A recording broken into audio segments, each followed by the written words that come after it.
What's going on, guys? Welcome back to the channel. So I'm going to be standing from now on, I think, because I like it.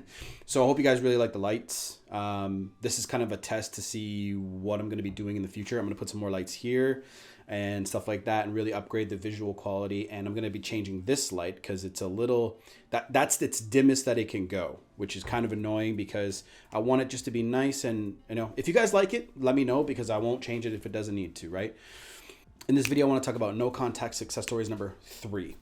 I'm going to give a brief overview because I want to keep this video nice and short for you guys. I don't want to have like too long videos anymore. I want to have digestible stuff for you guys. Guy named Jack dates a girl for 5 years. They break up 1 year ago. So 2019, right around Valentine's Day, okay? A few months later, so he starts no contact a little too late. So right after they break up, he begs and pleads. So that's point number 1. He begs and he pleads. Okay. When he begs and pleads, she gets more turned off and she starts actually dating another guy, but she doesn't tell him this until a few months later in the summer. They don't talk to each other much because obviously he wants her back. She knows this. And then a few months more go by. So let's say it's around like October now. He's starting to move on.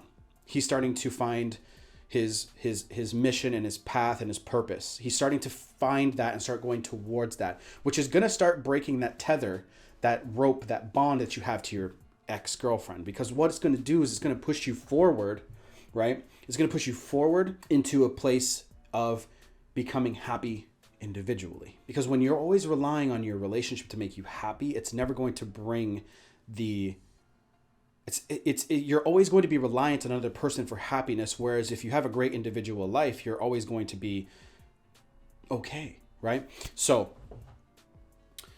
the idea is, right?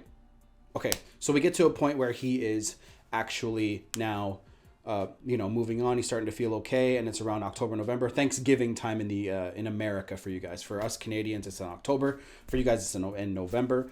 So he's starting to move forward and he's starting to talk to new girls. So what he tells me is, because he never actually did coaching with me, he just watched my videos, he watched other coaches' videos, and he started noticing a trend. He started noticing that he needs to be extremely focused on his purpose and his path, okay?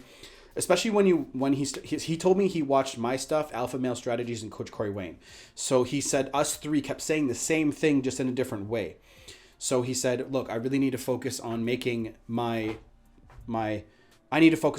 individual life the best life it can be to attract the best women. That's what he said to me after. This goes to show you that even after 1 year, you can still hear something from your ex and make it happen. So let's speed forward to the part that you guys really want to hear. After all this growth, okay, after all the growth that he put in to himself, working out, wealth, he got a new job. He started driving the car that he always wanted, a Mercedes-Benz. It's one of the higher end models. It's over 100 grand. So he got a new job. He started driving the car that he always wanted to drive. He started becoming a lot more confident. Confidence is an aphrodisiac to women. Women love confident men. Confidence speaks security and strength, which is exactly why they go out with confident men. So being confident is your number one priority here, fellas. So he sends me a message 2 days ago. And he said, bro, and he like bro in big capital letters. And I was like, oh, like he got my attention, right?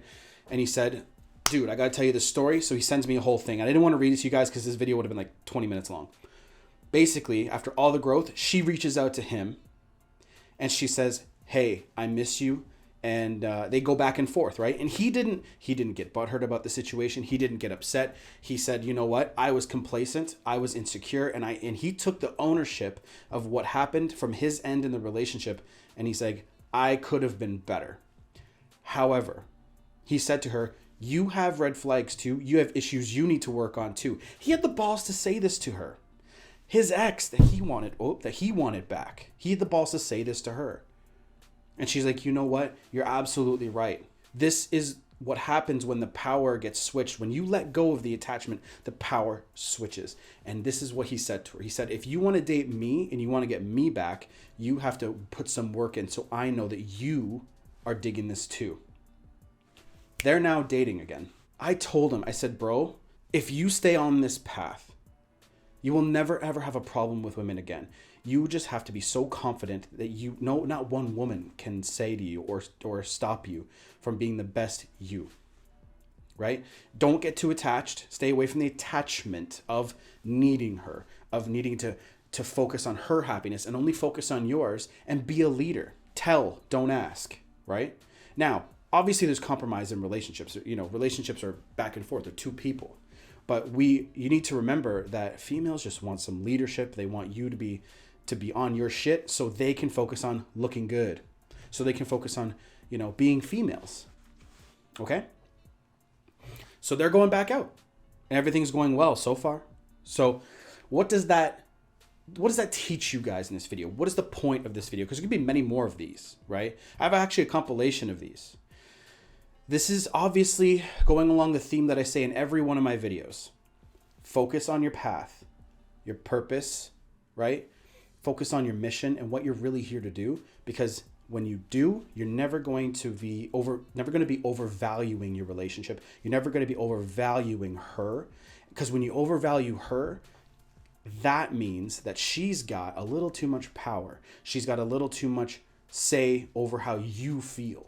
If she has a shitty day and she starts crying and starts, she has all these emotions that she needs to get out, and you're like, what's going on? Because you're so worried about her. Most of the time, all they need is a little bit of space and they're back to normal. A little bit of space. So focus on that, guys. Focus on giving the space. Go back to what you're supposed to be doing every single day. And then when you come back to the relationship, you come back with your individuality back. Because when people get into relationships, they get like this too much. Instead of like this, where you're humming, like one person is one person, and then you share the rest, they're too much like this. Okay? They need each other too much. Don't be like that, and you guys will be fine. Coaching's down below. Book's almost done. I'll put that down below in all my videos when it's ready, and I'll blast it out to my email list. If you're not on the email list, check the pinned comments or the description box, and that'll be there if you want uncensored content and also just a newsletter update about what's going on with my channel and what's going on with me, what I'm doing.